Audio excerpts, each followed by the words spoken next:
إله إلا الله وحده لا شريك له وأشهد أن محمدا عبده ورسوله الذي أرسله بالحق بشيرا ونذيرا وداعيا إلى الله بإذنه وسراجا وقمرا منيرا فقد قال الله تعالى في كلامه المجيد وفي فرقان الحميد সকলে আওয়াজ দিয়ে পড়ি আউযু বিল্লাহি মিনাশ শাইতানির রাজিম বিসমিল্লাহির রহমানির রহিম ইয়া আইয়ুহাল্লাযীনা আমানু qu anfusakum wa ahlikum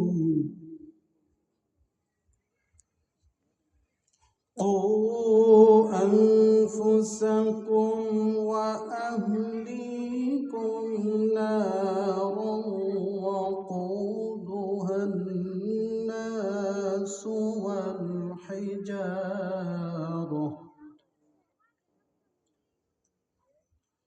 وقودها الناس والحجارة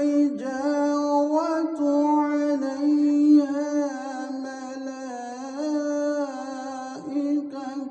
غلاظ شداد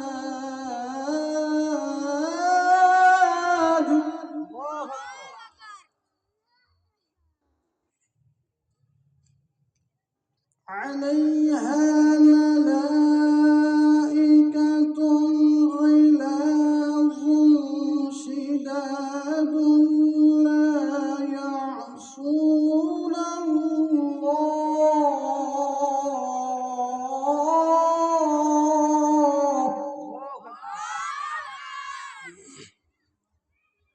لا يعصون الله ما أمرهم ويفعلون ما يؤمرون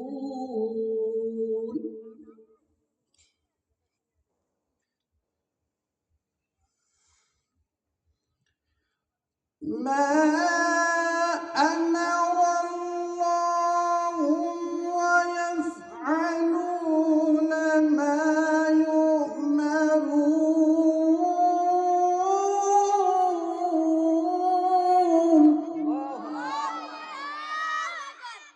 صدقت يا رب العالمين قال النبي صلى الله عليه وسلم كل مولود يولد على الفطرة فأبواه يحودانه أو ينصرانه أو يمزسانه أو كما كان عليه الصلاة والسلام قال سبحانه وتعالى في شان حبيبه يا أيها الذين آمنوا صلوا عليه وسلموا تسليما اللهم صل على سيدنا مولانا محمد وعلى آل سيدنا مولانا محمد شغلي قولي اللهم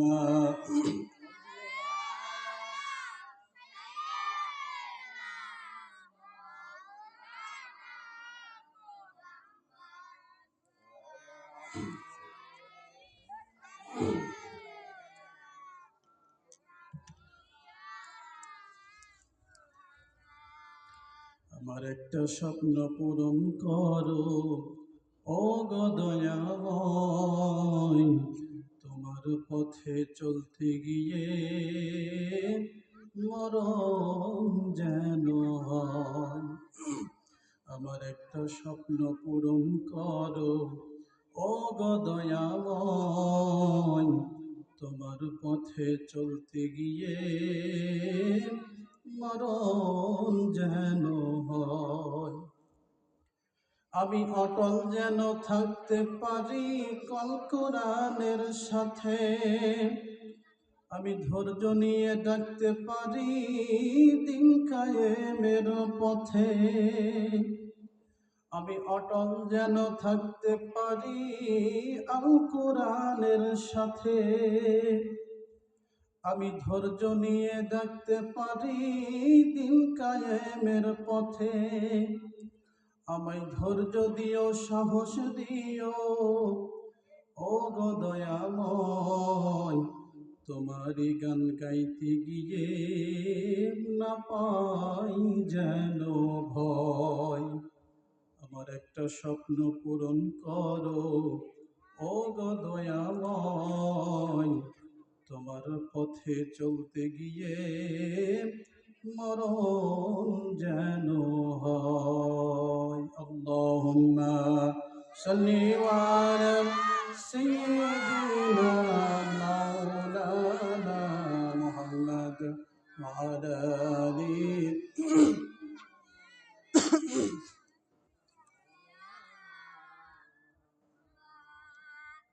শুকরিয়া আদায় করছি মহান আল্লাহ পাক রব্বুল আলামিনের, যে রব্বুল আলামিন আমাদের মতো কিছু সংখ্যক তার গুনাহগার গোলামদেরকে একত্রিত হয়ে কোরআন শোনার জন্য কোরআনের ময়দানে আসার মতো সুযোগ করে দিয়েছেন। পড়ি আলহামদুলিল্লাহ।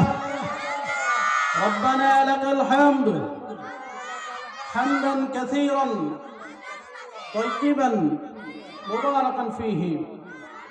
দরুদ ও সালাম পেশ করছি বিশ্ব মানবতার মুক্তির দূত, পথহারা মানবের দিশারি, সাইয়্যিদুল মুরসালিন, খাতামুন নবিয়্যিন, বিশ্ব নন্দিত নেতা নবীজির প্রতি পড়ি সাল্লাল্লাহু আলাইহি ওয়াসাল্লাম। সম্মানিত হাজিরিন, জিগা উত্তরপাড়া জামে মসজিদ ও এলাকাবাসীর উদ্যোগে আয়োজিত 2 দিনব্যাপী ঐতিহাসিক তাফসীরুল কোরআন মাহফিল আজকে দ্বিতীয় দিন। প্রথম দিনের প্রধান বক্তা হিসেবে এসে উপস্থিত হবেন হাফেজ মাওলানা মুফতি মুজাহিদুল ইসলাম ফরিদপুরি সাহেব। দ্বিতীয় বক্তা হিসেবে উপস্থিত হবেন আমার ইউনিভার্সিটির বড় ভাই হাফেজ মাওলানা এইচ.এম. মাহাদি হাসান নড়াইল। আজকের এই মাহফিলের সভাপতি হিসেবে উপস্থিত আছেন জনাব মোহাম্মদ মকবুল হোসাইন। আল্লাহ পাক রব্বুল আলামিন তার হায়াতে বারাকাত দান করুক, সকলে বলি আল্লাহুম্মা আমিন। বিশেষ করে আল্লাহ তাআলা আমার কলিজার টুকরা যুবক ভাইদেরকে কবুল করুন। যে সমস্ত যুবক ভাইরা দিন রাত পরিশ্রম করার মধ্য দিয়ে আজকের এই কোরআনের মাহফিল বাস্তবায়ন করেছে, বিশেষ করে আমার আজাদ ভাই অনেক পরিশ্রম করেছে। আল্লাহ পাক রব্বুল আলামিন যারা এই মাহফিলের অর্থ দিয়ে, শ্রম দিয়ে, মেধা দিয়ে, সময় দিয়ে সাহায্য সহযোগিতা করেছেন, আল্লাহ পাক রব্বুল আলামিন সবাইকে কবুল করুন, সকলে বলি আল্লাহুম্মা আমিন। Attention please. কোরআনের মাহফিল, আমার সময় খুবই সংক্ষিপ্ত, কোরআন থেকেই কিছু কথা হবে, সকলেই বলি ইনশাআল্লাহ। এই গ্রন্থের নাম কি? সকলে আওয়াজ দিয়ে বলেন তো, আওয়াজ দিয়ে বলেন, গ্রন্থের নাম কি? কোরআনুল কারীম থেকে আলোচনা হবে, কোরআনের বাইরে থেকে কোনো আলোচনা হবে। কিন্তু এই কোরআন যদি আমার বিরুদ্ধে যায়, মানতে রাজি আছেন? কোরআন যদি আমার বাবার বিরুদ্ধে যায়, খুশি হবেন না বেজার হবেন? কোরআন যদি আমার নেতার বিরুদ্ধে, দলের বিরুদ্ধে যায়, খুশি হবেন না বেজার হবেন? কোরআন যদি পক্ষে থাকে তাহলে আলহামদুলিল্লাহ, কোরআন যদি আমার বিপক্ষে যায় আমাকে সংশোধন করতে হবে, হুজুরকে ঠেকাই লাভ নাই। কথা বলেন ঠিক কিনা? কোরআনুল কারীম এর সঠিক তাফসীর করতে হবে, এই কথা স্বয়ং আল্লাহ রাব্বুল আলামিন তিনিই জানিয়েছেন। পড়েন সুবহানাল্লাহ। আল্লাহ পাক রব্বুল আলামিন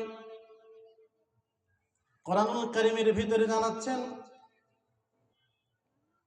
ওয়ালা ইয়াতুনাকা বিমাসালিন ইল্লা জি'নাকা বিল হক وأحسن تفسيرا আওয়াজ দিয়ে পড়েন সুবহানাল্লাহ।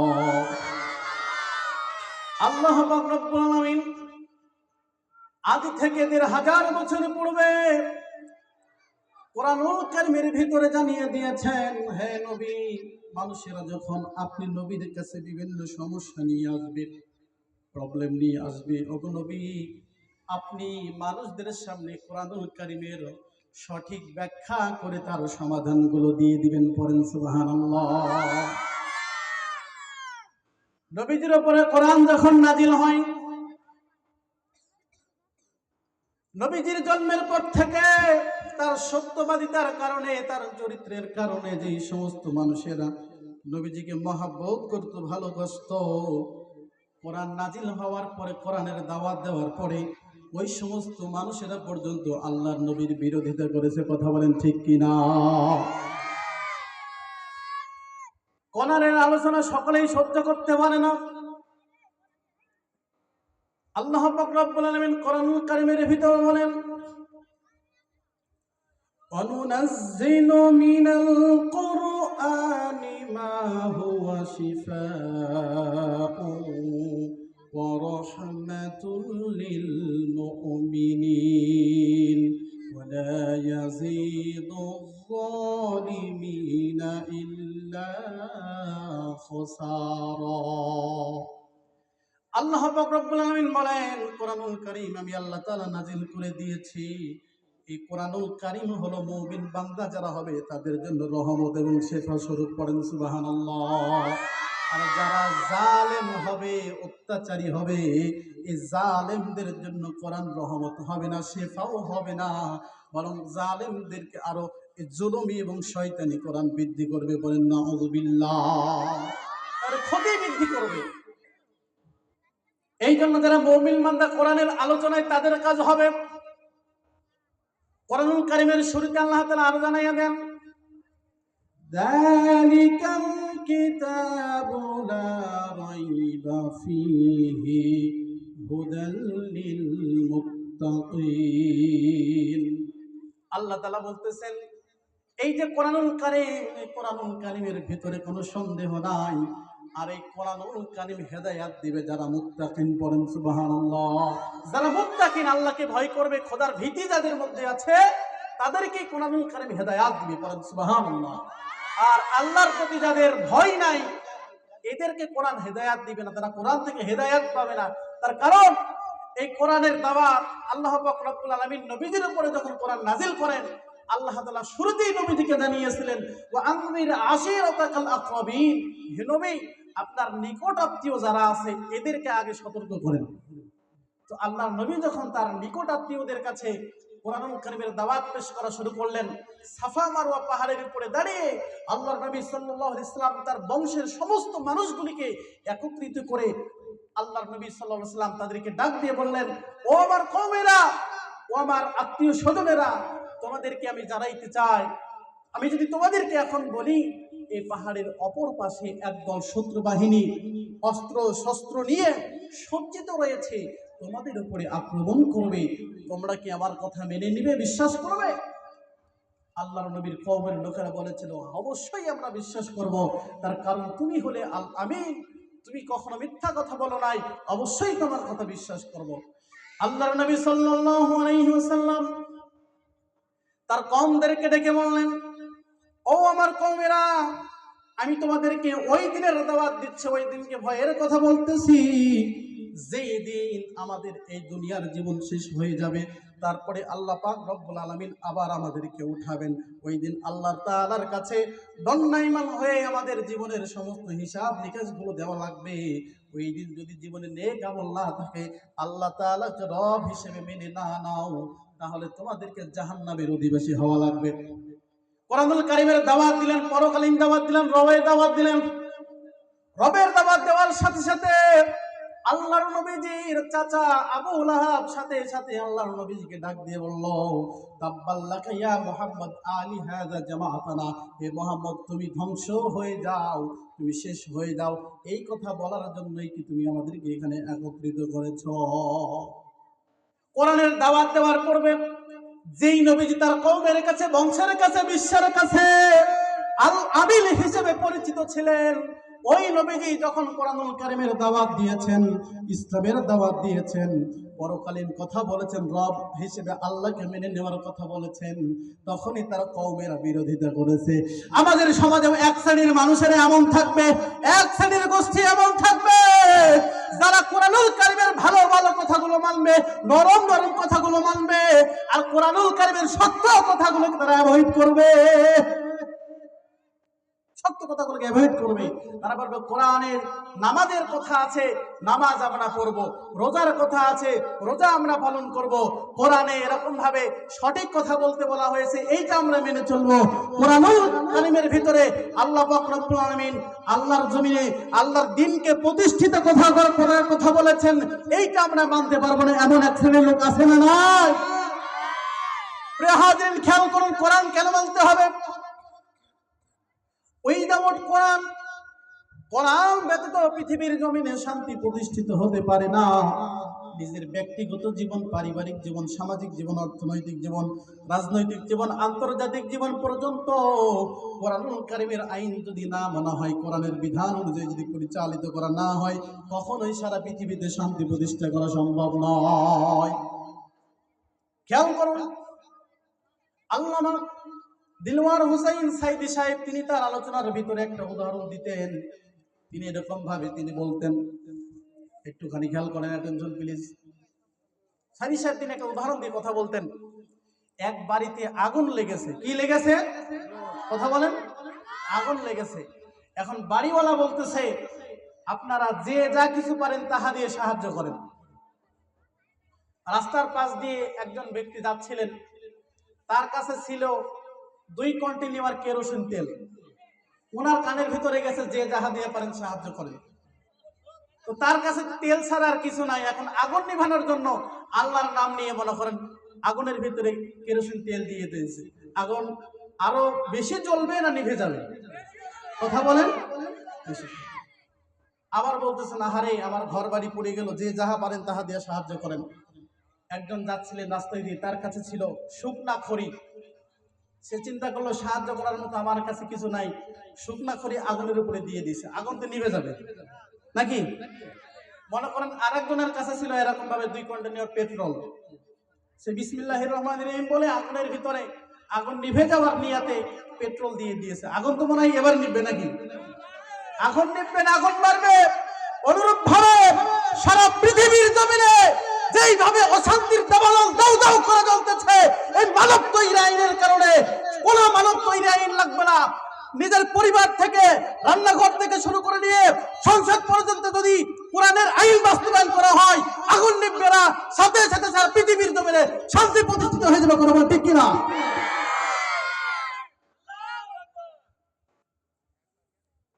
আল্লাহর নবী সাল্লাল্লাহু আলাইহি ওয়াসাল্লাম, খেয়াল করেন আমার দিকে, আল্লাহর নবী সাল্লাল্লাহু আলাইহি ওয়াসাল্লাম আরবের জমিনে শান্তি প্রতিষ্ঠিত করার জন্য তিনি একটা সংগঠন তৈরি করেছিলেন। সংগঠনের নাম ছিল হিলফুল ফুজুল। আল্লাহর নবীর বয়স তখন ছিল মাত্র 17 বছর। কত বছর? খেয়াল করেন, কত বছর? 17 বছর বয়সে আরবের জমিনে শান্তি প্রতিষ্ঠা করার জন্য আল্লাহর নবী সাল্লাল্লাহু আলাইহি ওয়াসাল্লাম হিলফুল ফুজুল নামক সংগঠন তৈরি করলেন। 17 থেকে শুরু করে নিয়ে 40 বছর পর্যন্ত কত বছর হয়? খেয়াল করেন, 17 থেকে 40 কত বছর? 17 থেকে 40 বছর কত বছর হয়? 23 বছর। কত বছর? 17 থেকে 23 বছর পর্যন্ত 40 বছর বয়স আল্লাহর নবীর চেষ্টা করে গেলেন লাগাতার ভাবে। আল্লাহর নবী সাল্লাল্লাহু আলাইহি ওয়াসাল্লাম আরবের মারামারি, কাটাকাটি, হানাহানি, খুন, লুণ্ঠন, ধর্ষণ, সুদ, ঘুষ, জুয়া বন্ধ করতে সক্ষম হলেন না।